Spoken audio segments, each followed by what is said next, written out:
Baghdad کے مشہور بازار کے ایک کونے میں ایک اندھا فقیر بیٹھا رہتا تھا۔ اس کی جھولی میں چند سکے اور اس کے ہاتھ میں ایک پرانی لکڑی کی چھڑی ہوا کرتی تھی۔ فقیر کی آنکھوں میں بینائی نہیں تھی، لیکن اس کی باتوں میں ایک عجیب سی کشش تھی۔ لوگ کہتے تھے کہ وہ فقیر نابینا تو ہے، لیکن اس کا دل بہت روشن ہے۔ وہ ہر آنے جانے والے کو دعائیں دیتا اور اس کی باتوں میں کچھ ایسا اثر ہوتا کہ لوگ کچھ نہ کچھ ضرور دیتے۔ اس بازار میں اکثر ایک نوجوان تاجر گزرتا تھا جس کا نام حسن تھا۔ حسن ہر روز فقیر کو دیکھتا اور دل ہی دل میں سوچتا کہ یہ اندھا فقیر یہاں کیسے رہتا ہے۔ ایک دن حسن نے اپنی تجسس کو قابو نہ کر پایا اور فقیر کے پاس جا بیٹھا۔ بابا، کیا آپ کو واقعی کچھ نظر نہیں آتا؟ حسن نے پوچھا۔ فقیر ہلکے سے مسکرایا اور بولا، بیٹا، آنکھوں سے نظر نہ آنا اور بات ہے، لیکن دل کا اندھا ہونا اور بات۔ حسن اس بات پر حیران ہوا اور پوچھا، اب کے دل میں کیا نظر آتا ہے؟ فقیر نے ایک لمحے کے لیے خاموشی اختیار کی اور پھر آہستہ سے بولا، میرا دل مجھے راز دکھاتا ہے، لیکن ہر راز ہر کسی کو نہیں بتایا جاتا۔ یہ جواب سن کر حسن کے دل میں مزید سوالات اٹھنے لگے۔ وہ سوچنے لگا کہ اس فقیر کے پاس کون سا راز ہے جو اس نے چھپا رکھا ہے۔ اسی دن ایک عجیب بات ہوئی۔ بازار میں ایک اجنبی شخص آیا جو فقیر کے قریب آ کر خاموشی سے بیٹھ گیا۔ اس کے ہاتھ میں ایک پرانی کتاب تھی۔ اس نے کتاب فقیر کی جھولی میں رکھی اور بغیر کوئی بات کیے واپس چلا گیا۔ حسن یہ منظر دیکھ کر حیرت زدہ رہ گیا۔ اس کے قدم وہیں جم گئے اور وہ سوچنے لگا کہ یہ کتاب کون سی ہے اور اس کا فقیر سے کیا تعلق ہے۔ فقیر نے کتاب کو اپنے ہاتھوں میں چھوا اور آہستہ سے بولا، یہ وقت آ گیا ہے۔ حسن کو اس جملے نے مزید الجھا دیا۔ کون سا وقت بابا؟ آپ کیا چھپا رہے ہیں؟ فقیر نے حسن کو غور سے دیکھا اور کہا، اگر تم جاننا چاہتے ہو تو کل سورج نکلنے سے پہلے میرے پاس آ جانا، لیکن یاد رکھو، جو راز تمہیں معلوم ہوگا وہ تمہاری زندگی بدل دے گا۔ حسن کی رات بے چینی میں گزری۔ وہ سوچتا رہا کہ آخر فقیر کے پاس کون سا راز ہو سکتا ہے۔ حسن کی رات بے چینی میں کٹ گئی۔ وہ بار بار فقیر کے الفاظ یاد کرتا، جو راز تمہیں معلوم ہوگا وہ تمہاری زندگی بدل دے گا۔ صبح ہوتے ہی وہ اپنے بستر سے اٹھا اور جلدی سے بازار کی طرف روانہ ہوا۔ سورج ابھی مکمل طور پر نکلا نہیں تھا اور بازار سنسان پڑا تھا۔ حسن نے فقیر کو وہیں پایا جہاں وہ ہمیشہ بیٹھا رہتا تھا، لیکن آج فقیر کے چہرے پر ایک غیر معمولی سکون تھا۔ آ گئے تم؟ فقیر نے حسن کی موجودگی کو محسوس کرتے ہوئے کہا۔ بابا، میں آپ کے راز کے بارے میں جاننا چاہتا ہوں، حسن نے بے صبری سے کہا۔ فقیر نے اپنی جھولی میں سے وہ پرانی کتاب نکالی جو کل ایک اجنبی نے اسے دی تھی۔ یہ کتاب کسی عام انسان کے ہاتھ نہیں لگتی۔ اس میں ایسے راز چھپے ہیں جو نہ صرف تمہاری بلکہ بغداد کے بہت سے لوگوں کی تقدیر بدل سکتے ہیں۔ لیکن ایک شرط ہے۔ شرط؟ کیسی شرط؟ حسن نے حیرانی سے پوچھا۔ فقیر مسکرایا اور کہا، جو کچھ بھی اس کتاب سے حاصل کرو گے وہ صرف دوسروں کی بھلائی کے لیے استعمال کرو گے، اپنی لالچ کے لیے نہیں۔ حسن نے فقیر کی بات پر غور کیا اور وعدہ کیا کہ وہ کتاب کو صرف نیکی کے لیے استعمال کرے گا۔ فقیر نے کتاب کھولی اور حسن کو پہلی بار اس کے اندر چھپے راز دکھائے۔ کتاب کے صفحات پر عجیب و غریب نقوش اور علامتیں بنی تھیں۔ فقیر نے حسن کو بتایا کہ یہ نقوش دراصل بغداد کے قدیم خزانے کے نقشے ہیں جنہیں صرف خاص لوگ پڑھ سکتے ہیں۔ یہ خزانہ وہ ہے جو بغداد کے غریبوں اور ضرورت مندوں کے لیے رکھا گیا تھا، لیکن صدیوں پہلے اسے چھپا دیا گیا۔ فقیر نے راز افشا کیا۔ تو کیا ہم یہ خزانہ ڈھونڈ سکتے ہیں؟ حسن نے پرجوش ہو کر پوچھا۔ فقیر نے اس بات میں سر ہلایا اور کہا، لیکن یہ اتنا آسان نہیں ہوگا۔ اس سفر میں تمہیں کئی آزمائشوں کا سامنا کرنا پڑے گا۔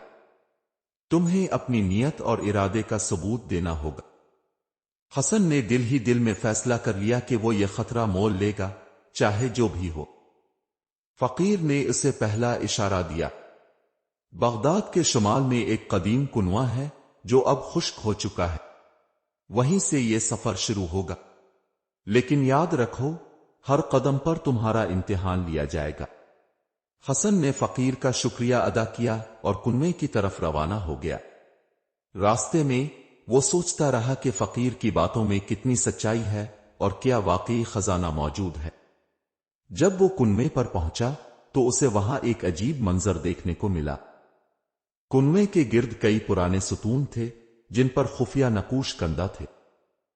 حسن نے کتاب نکالی اور ان نقوش کا مطلب سمجھنے کی کوشش کرنے لگا۔ اچانک ایک شخص جو بظاہر مسافر لگتا تھا وہاں آیا اور حسن کو دیکھ کر رک گیا۔ تم یہاں کیا کر رہے ہو؟ اس نے پوچھا۔ حسن نے سوچا کہ کیا اسے حقیقت بتانی چاہیے یا نہیں، لیکن اس سے پہلے کہ وہ جواب دیتا، مسافر نے اپنی قمیص کے نیچے سے ایک خنجر نکالا اور کہا، جو کچھ بھی تم ڈھونڈ رہے ہو وہ مجھے دے دو۔ حسن کو اندازہ ہو گیا کہ یہ سفر صرف خزانہ تلاش کرنے کا نہیں بلکہ اپنی جان بچانے اور نیک نیت کا ثبوت دینے کا بھی ہے۔ حسن نے مسافر کی آنکھوں میں لالچ اور خنجر کی چمک میں خطرہ دیکھا۔ وہ جانتا تھا کہ یہ آزمائش کا پہلا قدم ہے، لیکن وہ گھبرایا نہیں۔ اس نے جلدی سے اپنی عقل کا استعمال کرتے ہوئے کہا، دوست، میں یہاں کچھ نہیں ڈھونڈ رہا، بس ایک پرانی کہانی کی سچائی جاننے آیا ہوں۔ اگر تمہیں یہ جگہ پسند نہیں تو میں کہیں اور جا سکتا ہوں۔ مسافر نے لمحہ بھر کے لیے سوچا اور خنجر نیچے کر لیا۔ کہانی؟ کیسی کہانی؟ حسن نے جھوٹے اعتماد سے کہا، ایک قدیم بزرگ نے بتایا کہ یہاں بغداد کے پرانے دنوں کی نشانیاں ہیں، میں انہیں دیکھنے آیا ہوں۔ مسافر نے تھوڑا شک کیا لیکن پھر بولا، یہ جگہ ویسے بھی خشک اور بیکار ہے، میں یہاں مزید وقت ضائع نہیں کروں گا، اور وہ وہاں سے چلا گیا۔ حسن نے سکون کا سانس لیا اور کنویں کے گرد نقوش کا دوبارہ جائزہ لینا شروع کیا۔ کتاب کی مدد سے اس نے جلد ہی سمجھا کہ نقوش کسی مخصوص وقت پر سایوں کے ذریعے راستہ دکھاتے ہیں۔ سورج کی پوزیشن کو دیکھتے ہوئے حسن نے اندازہ لگایا کہ وہ سایہ جس سمت میں پڑ رہا ہے وہی اگلا مقام ہو سکتا ہے۔ وہ نقوش کے مطابق شمال کی طرف چل پڑا۔ راستے میں وہ پرانے بغداد کے خوبصورت مناظر دیکھتا رہا، مٹی کے مکانات، بازاروں کی ہلچل اور بلند مینارے۔ لیکن حسن کو جلد ہی محسوس ہوا کہ وہ ایک سنسان علاقے میں داخل ہو رہا ہے۔ یہاں صرف خاموشی اور ہوا کی سرسراہٹ تھی۔ کچھ دور چلنے کے بعد حسن کو ایک پرانی اور خستہ حال مسجد نظر آئی۔ وہ سمجھ گیا کہ یہی اگلا اشارہ ہے۔ مسجد کے دروازے پر ایک بورڈ لٹک رہا تھا جس پر دھندلے الفاظ میں لکھا تھا، صرف وہی داخل ہو سکتا ہے جو اپنے دل میں روشنی رکھتا ہو۔ حسن نے دروازہ کھولنے کی کوشش کی لیکن دروازہ بند تھا۔ وہ تھوڑی دیر سوچتا رہا اور پھر اس کے دل میں آیا کہ شاید یہ آزمائش ایمان کی ہے۔ اس نے وہاں نماز پڑھی اور دعا کی کہ اللہ اس کی رہنمائی کرے۔ دعا کے بعد اس نے دوبارہ دروازہ کھولا اور حیرت کی بات یہ تھی کہ دروازہ آسانی سے کھل گیا۔ مسجد کے اندر ایک گہرے کنویں کی طرح سیڑھیاں نیچے جا رہی تھیں۔ حسن نے ہمت جمع کی اور نیچے اترنا شروع کیا۔ سیڑھیاں لمبی اور اندھیری تھیں لیکن حسن نے ہار نہ مانی۔ جب وہ نیچے پہنچا تو ایک کمرے میں ایک بڑی قدیم صندوق نظر آئی۔ صندوق کے اوپر ایک اور تحریر تھی، جو لالچ کرے گا وہ سب کچھ کھو دے گا، جو سچائی کو اپنائے گا اسے سب کچھ ملے گا۔ حسن نے صندوق کھولنے کے لیے ہاتھ بڑھایا لیکن اچانک اسے فقیر کے الفاظ یاد آئے کہ یہ سفر نیت اور ارادے کا امتحان ہے۔ کیا اس کا دل واقعی خالص ہے؟ صندوق کھلتے ہی حسن کے سامنے سونے اور چاندی کے سکے، جواہرات اور ایک پرانا کاغذ ظاہر ہوا۔ کاغذ پر کچھ تحریر تھا لیکن حسن نے سب سے پہلے خود کو پرسکون کیا اور اپنے ارادے کو جانچا۔ یہ خزانہ میرا نہیں، یہ بغداد کے لوگوں کا ہے، اس نے دل میں سوچا۔ تحریر میں لکھا تھا، یہ وہ خزانہ ہے جو ضرورت مندوں کے لیے رکھا گیا ہے، اگر تم نے اسے بانٹنے کا عہد کیا تو یہ تمہارا ہے، اگر نہیں تو یہ ہمیشہ کے لیے تمہارے ہاتھ سے نکل جائے گا۔ حسن نے دل ہی دل میں عہد کیا کہ وہ اس خزانے کو ضرور بانٹے گا، لیکن وہ نہیں جانتا تھا کہ اس فیصلے کا انجام کیا ہوگا۔ حسن نے خزانے کی تحریر کو غور سے پڑھا اور سوچنے لگا کہ کیا واقعی وہ اس وعدے کو پورا کر پائے گا۔ اچانک اسے کمرے میں ہلکی سی گونج سنائی دی، جیسے کوئی سرگوشی کر رہا ہو۔ حسن، یہ خزانہ ایک امانت ہے، اسے اپنی نیت کے مطابق بانٹنا۔ اگر تم نے اپنے وعدے سے منہ موڑا تو یہ سب کچھ خاک میں بدل جائے گا۔ حسن نے سر جھکا کر کہا، میں اپنی نیت صاف رکھوں گا اور اس امانت کو لوگوں کی بھلائی کے لیے استعمال کروں گا۔ اس کے الفاظ کے ساتھ ہی کمرہ روشنی سے جگمگانے لگا۔ صندوق خود بخود بند ہو گیا اور ایک چمکتا ہوا نشان اس کے اوپر نمودار ہوا۔ حسن سمجھ گیا کہ یہ خزانہ اب محفوظ ہے اور وہ اسے لے کر جا سکتا ہے۔ سیڑھیاں چڑھ کر باہر آنے پر حسن نے دیکھا کہ مسجد کے ارد گرد کا علاقہ بالکل بدل گیا تھا۔ پہلے جو سنسان جگہ تھی، اب وہاں لوگوں کی چہل پہل تھی۔ قریب ہی ایک بوڑھے بزرگ، جن کا چہرہ حکمت اور سکون سے چمک رہا تھا، حسن کے پاس آئے اور کہا، بیٹا، تم نے اپنی عقل اور ایمان کا بہترین استعمال کیا۔ یہ خزانہ بغداد کے غریبوں اور ضرورت مندوں کے لیے رکھا گیا تھا، اب تمہیں اس کے رکھوالے کے طور پر چنا گیا ہے۔ حسن نے عاجزی سے سر جھکایا اور کہا، لیکن میں اکیلا اتنا بڑا کام کیسے کر سکتا ہوں؟ بزرگ نے مسکراتے ہوئے کہا، تمہیں اپنی نیت اور سچائی کے ساتھ آگے بڑھنا ہے، اللہ تمہیں مددگار عطا کرے گا۔ حسن نے خزانے کو ایک کپڑے میں لپیٹ کر اپنے کندھے پر رکھا اور شہر کی طرف روانہ ہوا۔ راستے میں اس نے فقیر کو ڈھونڈنے کی بہت کوشش کی، لیکن وہ کہیں نظر نہ آئے۔ حسن نے سوچا کہ شاید وہ فقیر کوئی عام انسان نہیں بلکہ اللہ کی طرف سے ایک آزمائش تھا۔ بغداد واپس پہنچ کر حسن نے سب سے پہلے ایک جگہ پر غریبوں اور مسافروں کے لیے کھانے کا بندوبست کیا۔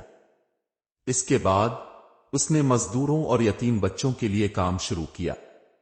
جلد ہی اس کے کام کی شہرت پورے شہر میں پھیل گئی۔ لوگ خود اس کے ساتھ شامل ہونے لگے اور اس کے مشن کو آگے بڑھانے میں مدد کرنے لگے، لیکن ہر کامیابی کے ساتھ مشکلات بھی بڑھ رہی تھیں۔ شہر کے کچھ لالچی اور بددیانت لوگ حسن کے کام میں رکاوٹ ڈالنے کی کوشش کرنے لگے۔ انہوں نے شہر کے حکام کو اکسایا کہ حسن کو خزانے کے بارے میں سوالات کے کٹہرے میں کھڑا کرے۔ ایک دن شہر کے قاضی نے حسن کو بلایا اور سخت لہجے میں پوچھا، یہ خزانہ کہاں سے آیا؟ کیا تم جانتے ہو کہ یہ غیر قانونی ہے کہ تم بغیر اطلاع کے اتنا بڑا مال اپنے قبضے میں رکھو؟ حسن نے سکون سے جواب دیا، یہ خزانہ بغداد کے ان لوگوں کا ہے جنہیں مدد کی ضرورت ہے۔ میں نے یہ مال ذاتی مفاد کے لیے استعمال نہیں کیا بلکہ اسے بانٹ رہا ہوں۔ اگر آپ کو یقین نہیں آتا تو میرے کاموں کا معائنہ کر سکتے ہیں۔